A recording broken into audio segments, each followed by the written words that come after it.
네, 안녕하세요, 여러분. 미국 주식 읽어주는 여자 주식 누나입니다.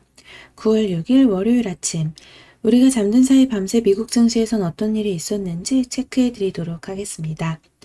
이날 뉴욕 증시는 8월 고용지표가 시장 예상치를 크게 하회한 가운데 혼조세로 장을 마감했습니다. 다우지수 마이너스 0.21% 하락 마감이 되었고, 또 S&P 500 지수는 마이너스 0.03% 하락한 반면에 이 기술주 중심의 나스닥 지수는 플러스 0.21% 상승 마감하면서 또다시 사상 최고치를 재차 경신했습니다. 이날 발표된 8월 고용지표가 부진한 모습을 보이면서 증시에 좀 부담이 되었던 건데요. 미 노동부가 발표한 8월 고용 동향 보고서에 따르면 비농업 부문 고용이 23만 5천 명 증가한 것으로 나타났습니다. 이는 다우존스가 집계한 시장 예상치 72만 명의 증가에 한참 못 미치는 수치로 7월 수정치인 105만 3천 명의 20% 수준이었습니다. 코로나19에 대한 봉쇄가 일부 주를 중심으로 시행되면서 고용지표에 타격을 준 것으로 분석이 되고 있습니다. 바이든 대통령은 고용 보고서가 더 강한 모습을 보이지 못한 것은 의심할 것 없이 델타 변이 때문이라며 정상으로 돌아가기 위해선 더 많은 미국인들이 코로나19 백신을 접종해야 한다라고 언급했습니다.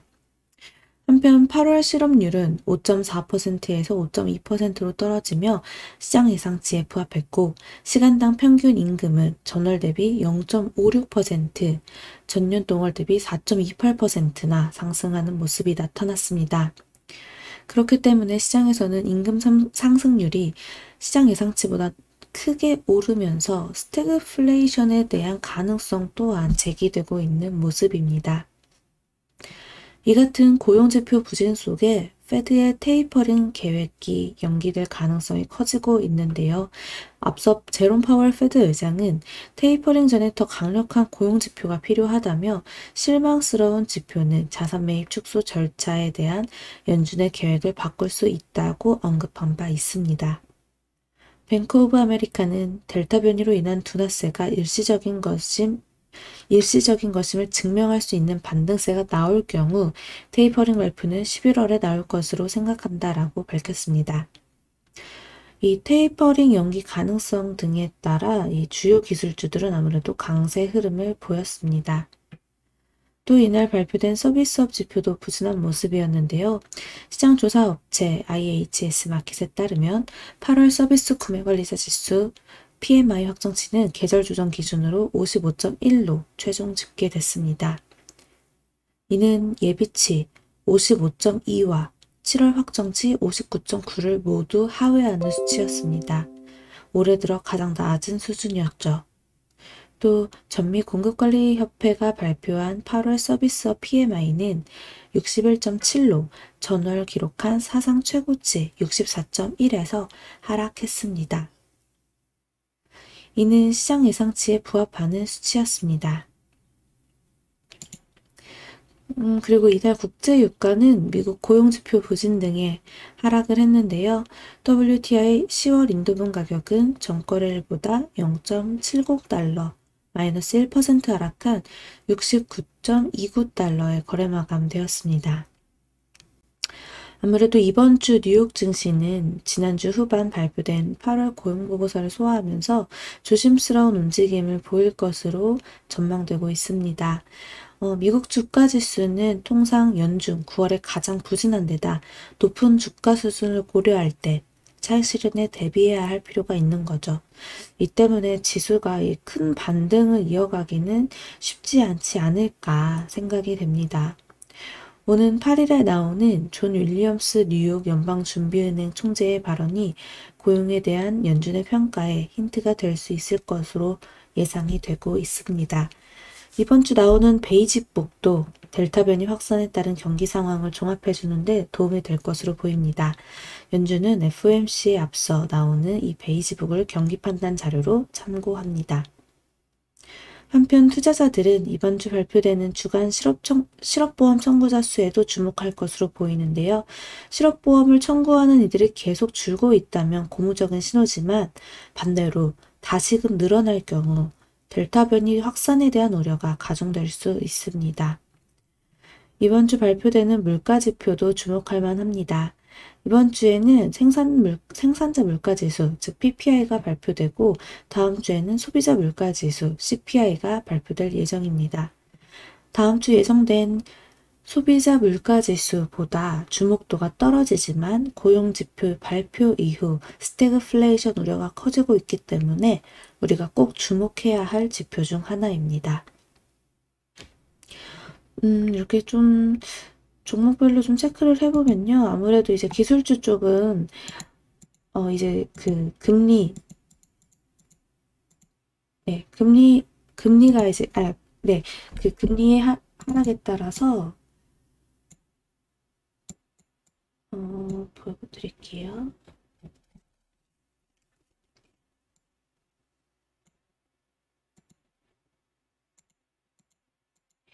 이제 어제 보면은 우리가 좀 그 은행주들이 많이 하락하는 흐름이 나타났습니다. 은행주도 그렇고 그 경기재개 관련주들 뭐 델타항공, 아메리칸 에어라인스 그룹, 카니발, 크루즈라인 등 경제재개 이 흐름들이 많이 좀 조정받는 여기서 모습이 나타났죠. 이렇게 반면에 아마존이나 뭐 애플, 알파벳, A, 페이스북, 넷플릭스 등 주요 기술주들은 상승을 이어갔는데요. 이게 그러니까 우리가 테이퍼링에 대한 우려가 조금 괜찮아졌다 치면은 금리는 떨어지고, 뭐 이렇게 단기적으로는 금리가 떨어지고 뭐 기술주가 오르고 주가는 계속 오른다 이런 공식이 앞에서는 먹혔지만 사실 이제는 좀 달라졌습니다. 10년물 국채 금리는 오히려 상승하는 흐름을 보이면서 이게 정말 임금은 높아지는데 일하는 사람은 없고 이렇게 되면 스태그플레이션 우려가 되고 더욱더 안 좋은 상황으로 이어질 수 있다라는 점에서 지금 시장은 오히려 더 조심스럽게 바라보고 있습니다. 그렇기 때문에 우리가 지금의 이 상승을 너무 이제 겁없게 뛰어들어가서 보기보다는 조금 더 관망하면서 흐름을 체크해 보는 것도 매우 중요하다라고 생각이 듭니다. 자, 그러니 우리 이제 오늘 또 월요일장인데요. 과연 한국장 또 어떤 식의 영향을 받아서 움직일지 우리 또 기관과 외국인 수급도 무조건 잘 체크하면서 흐름을 봤으면 좋겠어요. 이 노동절 연휴로 이제 미국장은 휴장인데요. 6일이 우리 장 오늘 좀 관망세가 짙어질지 혹은 우리 이제 계속해서 이와 상관없이 우리는 또 디커플링으로 움직인 만큼 다시금 외국인과 기관의 수급으로 좀 좋은 흐름 나타날지 우리가 잘 체크해 봅시다. 아무래도 이제 박스권을 좀 피하기는 어렵지 않을까 하는 모습인데 그래도 좀 8월보다는 나아지지 않을까 하는 의견들이 더 많죠.